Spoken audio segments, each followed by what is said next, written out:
Happy Friday, Warriors. Big shout out to Stewie for last week's message. Had a lot of us reflecting on the tree of our lives, and are we pruning it and watering those deep roots?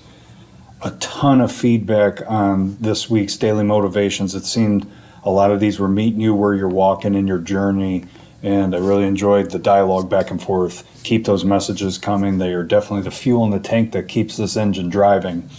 But a lot of these tie in together with each other. But the first one was the trials you encounter will introduce you to your strengths.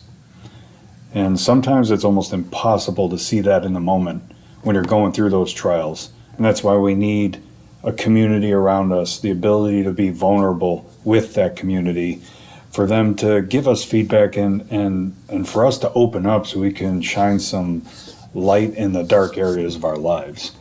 And if it weren't for the trials of my life, the daily motivations wouldn't exist. Most likely the company wouldn't exist, the book, the purpose for my life wouldn't exist, my deeply rooted faith, all of those things have roots in trials.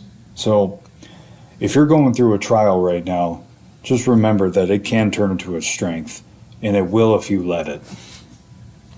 And the next one was about attention to detail, and how it's so important for us to get into the details with some of the tasks that we're doing. And I know for me, it's a struggle being a pedal down type of personality. I can breeze through some things and miss and make mistakes, and I have in my career. Especially in project management, when you need to really pay attention and get things done carefully. Careful sometimes doesn't align with how I roll. And so over time, with enough trials and building strengths, is having the discernment, where do we need to speed up and where do we need to slow down? And so attention to detail can help us get to the next level, achieve a level of excellence, achieve a level of greatness. Sometimes we just got to slow down, take in the information, see what it's telling us, and take the next best step forward. The next one was complacency versus consistency, and how key consistency is in our lives. If we want to reach that level of excellence, we can't just have attention to detail once a month. It needs to be part of our daily routine. And complacency gets in the way when things start going well. We forget those consistent processes that got us there. So make sure you're not replacing consistency with complacency just because things are going well. You don't want to go into reactive mode.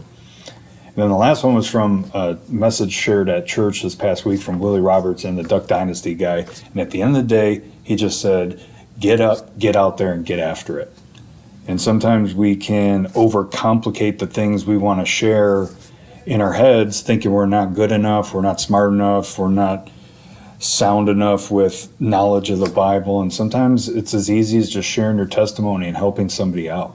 Sometimes it's just as easy as listening to somebody and just hearing what they have to say and acknowledging them and showing that level of care that doesn't just change them, but you don't know the ripple effect that it can have through generations of people when you stop down and just show that level of care because you decided to take action. Finish strong, mountain movers, and look forward to chatting with y'all again next week.